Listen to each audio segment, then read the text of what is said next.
Hey everyone, welcome back to Creepy N. So today's video is definitely going to creep you out. In this video, we're getting into 4 deeply unsettling true stories that happened in the Appalachian Mountains. Before we begin, let me know in the comments where you're watching from and what time it is for you right now. If you enjoy this kind of content, make sure to like the video and subscribe. Alright, let's get into tonight's stories. I was 29 when I took that job with the Forestry Service in eastern Kentucky. It was supposed to be temporary, just something to pay off debt while I figured out what I actually wanted to do with my life. The work was simple enough. Drive out to designated checkpoints, document trail conditions, check for storm damage, report back. Most days I'd see maybe 2 or 3 other people, usually other rangers or the occasional serious hiker. The station gave me an old film camera to document erosion and fallen trees. Digital was standard by then, but our supervisor insisted film held up better in court if there were ever liability issues. I didn't care. It was easy work, and I got to be outside. 3 weeks in, I was assigned a section near Blackwater Ridge, about 15 miles from the nearest town. The trails there were old, some dating back to the logging days. Most had been reclaimed by the forest, but a few were still maintained for the dedicated hikers who wanted isolation. I parked at the access road around 8 in the morning and started the loop. It was supposed to take about 6 hours. The weather was perfect, cool but not cold, and the leaves were just starting to turn.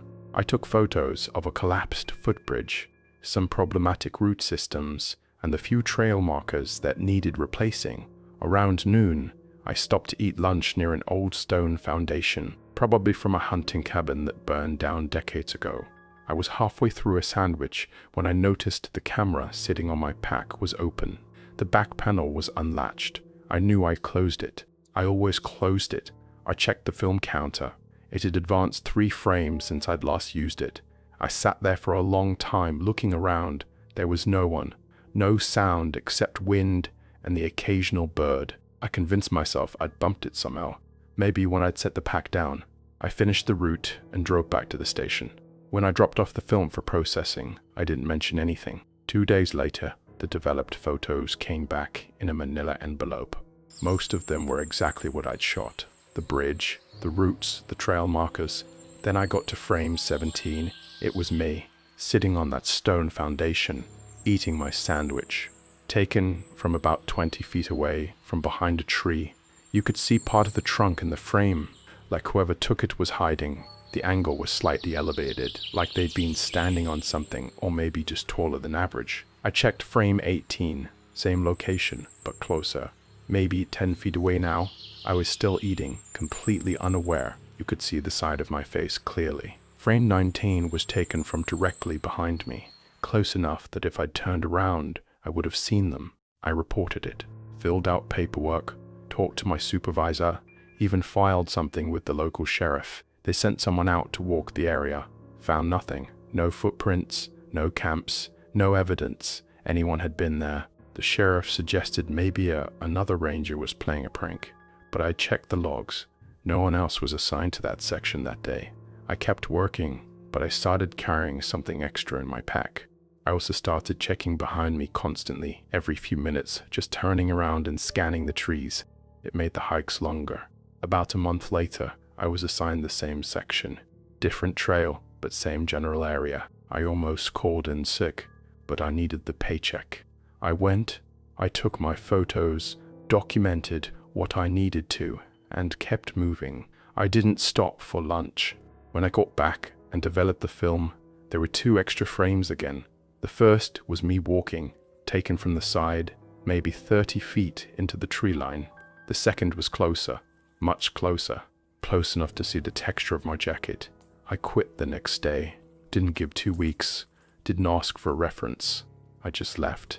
About a year later, I ran into my old supervisor at a gas station. We made small talk, and eventually I asked if anyone else had reported anything strange on that section of trail. He got quiet for a second, then said they'd stopped assigning solo rangers to Blackwater Ridge after they found a camera hanging from a tree branch. It was a newer digital model, not like the old film ones we used. It had been there for months based on the weathering. When they checked the memory card, it was full. Hundreds of photos. All of them were rangers, hikers, even a few hunters, all taken without anyone knowing, all from behind trees or elevated positions. The last photo on the card was of a young woman sitting by a stream eating an apple. They never identified her. She'd never checked in at any station, and no missing persons reports matched her description. I didn't ask anything else. I paid for my gas and left.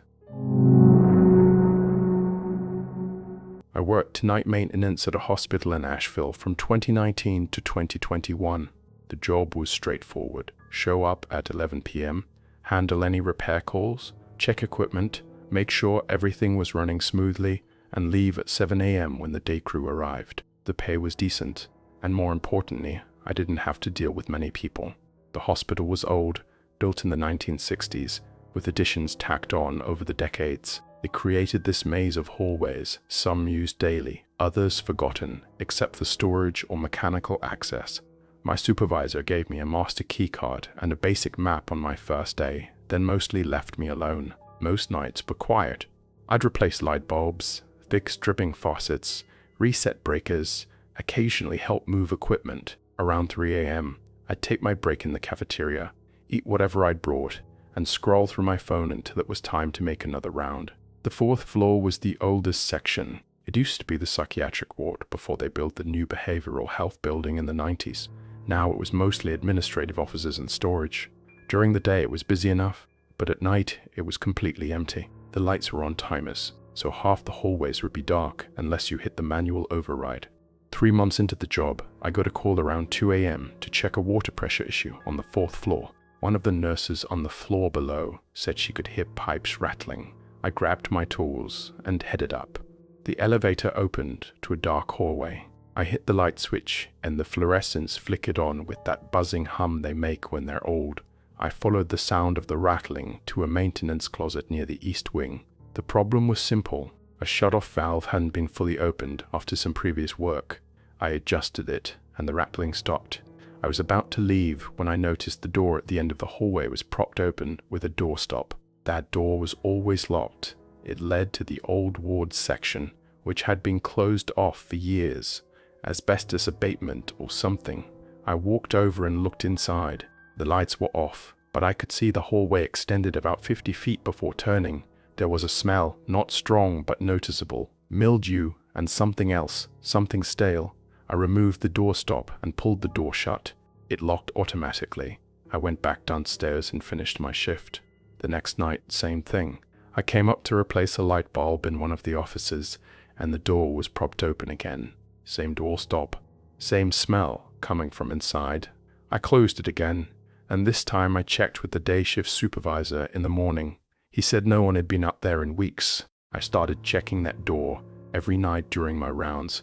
For about a week, it stayed closed. Then one night I came up, and it was open again. But this time the doorstop was on the inside, like someone had walked through and propped it from the other side. I stood there for a long time, deciding what to do.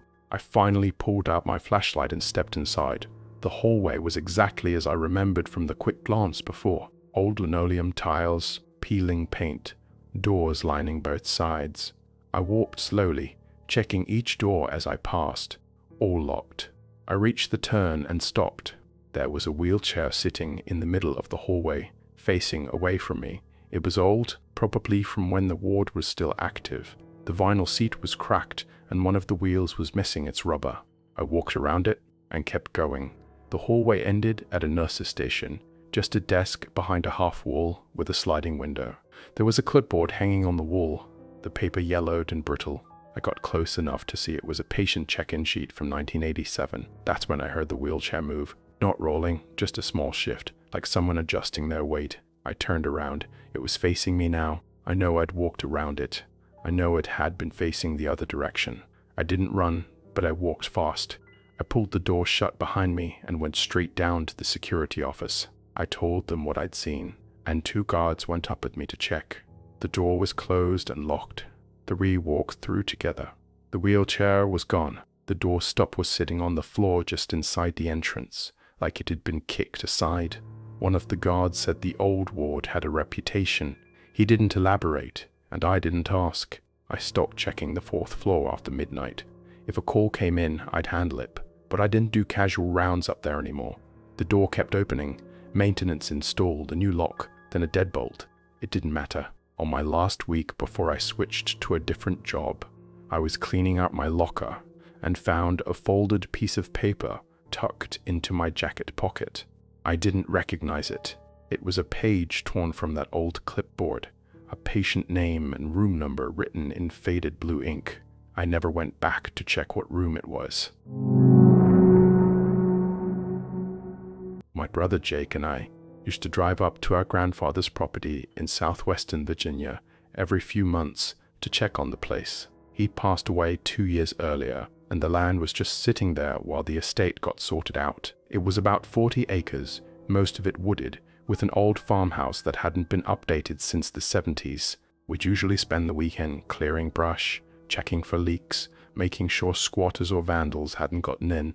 It was tedious work, but it was also an excuse to get away from everything for a couple days. This was October 2018. Jake had just gone through a rough breakup, and I'd been dealing with some work stress, so we decided to make it a longer trip. We packed enough supplies for 4 days, loaded up his truck, and drove out Friday afternoon. The house was in decent shape when we arrived. A few shingles had blown off the roof, and there was a wasp nest near the back porch, but nothing major. We spent Saturday cleaning, making small repairs, and hauling trash to the burn pile. By evening, we were exhausted. We made dinner, had a few beers, and were asleep by 10. I woke up around 3 a.m. to use the bathroom. The house was completely dark.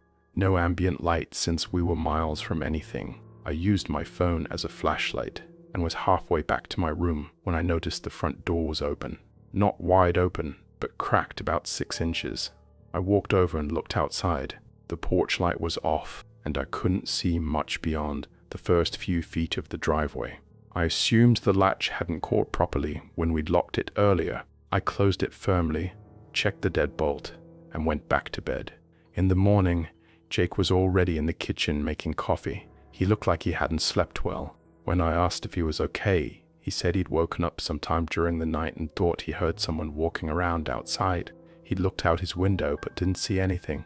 I mentioned the door being open. He frowned and said he definitely locked it before bed. Even tested it twice because he was paranoid about animals getting in.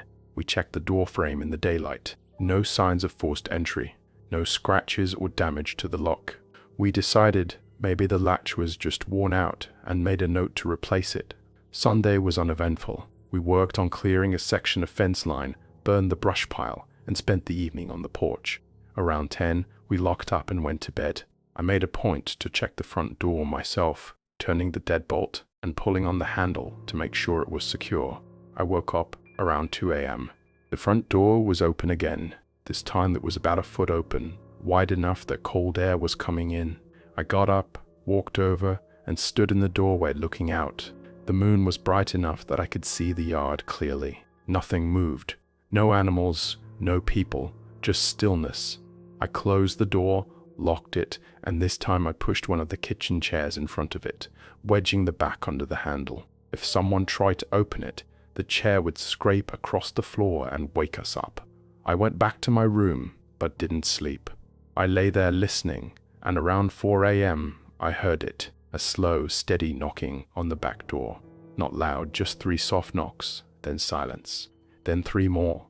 I got up and walked to Jake's room. He was already awake, sitting on the edge of his bed. He whispered, "You hear that?" We both went to the back door. It was still locked. The knocking had stopped. Jake turned on the porch light, and we looked through the window. There was no one there. But in the dirt, just below the steps, there were footprints.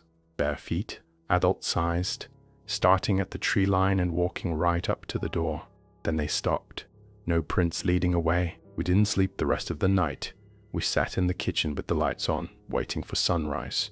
When it was finally light enough, we went outside and followed the prints back into the woods. They went about 50 yards, weaving between trees, then stopped at a small clearing. In the center was a circle of stones we'd never noticed before, and in the middle of the circle was a piece of paper held down by a rock. It was a photocopy of an old property deed. Our grandfather's name was on it, dated 1972. Someone had drawn a red X through his name and written a single word underneath: borrowed. We packed everything in under an hour and left. Jay called a real estate agent the following week and listed the property. It sold within a month to a developer who planned to clear it for new construction. I don't know if they ever built anything there. I never went back to check. I taught English at a small private school in eastern Tennessee for 6 years. It was a good job, decent kids, supportive administration. In the spring of 2017, the school organized a week-long Appalachian ecology trip for the junior class. We'd take them camping, teach them about the local environment, do some trail maintenance, and give them a break from classroom walls. I volunteered to chaperone, along with 2 other teachers and the school's outdoor education coordinator, a guy named Marcus, who'd been leading these trips for over a decade. There were 18 students total, and we'd be staying at a semi-developed campground with basic facilities about an hour north of Knoxville. The first 2 days went smoothly. The kids were engaged, the weather held, and we covered a lot of ground, both literally and academically. On the 3rd day, Marcus split us into smaller groups for a trail maintenance project. I took 6 students to work on a section about 2 miles from the main camp. We were clearing fallen branches and reinforcing a washed-out section of trail when one of the students, a quiet kid named Ethan, came back from collecting brush and said he'd found something weird. He led us about 30 yards off the trail to a small hollow where someone had built a structure. It wasn't a shelter exactly, more like a frame. 4 posts driven into the ground with crossbeams, forming a perfect square about 6 feet on each side. Hanging from the crossbeams were dozens of small objects: keys, coins, buttons, a few pieces of jewelry, and scraps of paper tied with string. The students thought it was interesting, maybe some kind of art installation. I didn't like it. Something about the arrangement felt too deliberate, too private. I told them we should leave it alone and get back to work. Most of them listened, but I noticed Ethan lingering behind, looking at the objects. When we returned to camp that evening, I mentioned it to Marcus. He got very still, then asked exactly where we'd been. When I described the location, he nodded slowly and said we needed to go back first thing in the morning. We hiked out at dawn, just Marcus and me. The structure was still there, but the objects had been rearranged. They were now hanging in a different pattern, almost like they'd been sorted. Marcus walked around it once, then crouched down and started looking at the ground. He pointed to a small piece of paper that had fallen near one of the posts. It was old, the edges torn, and written on it in pencil was, "Safe Travel, MH, 2009. He picked up another one, Good Health, DR, 2012. He explained that this was an exchange site. People in rural Appalachia sometimes left offerings in specific places, asking for protection or luck. In return, they take something small from their life, something personal, and leave it behind as payment. He said the practice went back generations, and most sites were known only to locals. Outsiders weren't supposed to find them, and they definitely weren't supposed to take anything. I felt my stomach drop. I asked if any of the students could have taken something. Marcus said if they did, they needed to return it immediately. We gathered everyone after breakfast, and I carefully explained what the structure was and why it was important not to disturb it. Most of the kids looked confused or mildly interested, but Ethan went pale. He pulled a small brass key from his pocket. He said he thought it looked cool and figured no one would miss it, since there were so many things hanging there. Marcus asked him to show him the key. It was old, probably early 1900s, with a worn circular head. Marcus turned it over and pointed to a tiny engraving, EH. He told Ethan he needed to return it right now. We packed up and hiked back to the site immediately, all of us. When we arrived, Marcus had Ethan hang the key back where he'd found it, or at least where he thought he'd found it. Then Marcus pulled a small pocket knife from his bag, whispered something I couldn't hear, and placed it on the ground inside the structure. He said it was his exchange to balance what had been taken. We left, and I thought that was the end of it. That night, Ethan didn't come to the campfire. Another teacher checked his tent and found him sitting inside, staring at his hands. He said he felt wrong, like something was pressing on his chest. recalled his parents, and they drove up the next morning to take him home early. He said he felt better once he left the campground. On our last night, Marcus and I stayed up late, making sure everything was packed and ready. Around midnight, we heard singing. It was faint, coming from somewhere in the woods. A woman's voice. The melody was old, something folk-like, but we couldn't make out the words. Marcus stood up, listened for a moment, then said, "She knows we're leaving." He didn't explain who she was. The singing stopped around 1 a.m. When we packed up the next morning, Marcus walked back to the exchange site one more time. When he returned, he said the knife he'd left was gone, and in its place was a small bundle of dried herbs tied with twine. He put it in his truck and never mentioned it again. I asked him about it a few months later, and he just said, "Some places have rules. You follow them, and they'll leave you alone." I never chaperoned that trip again.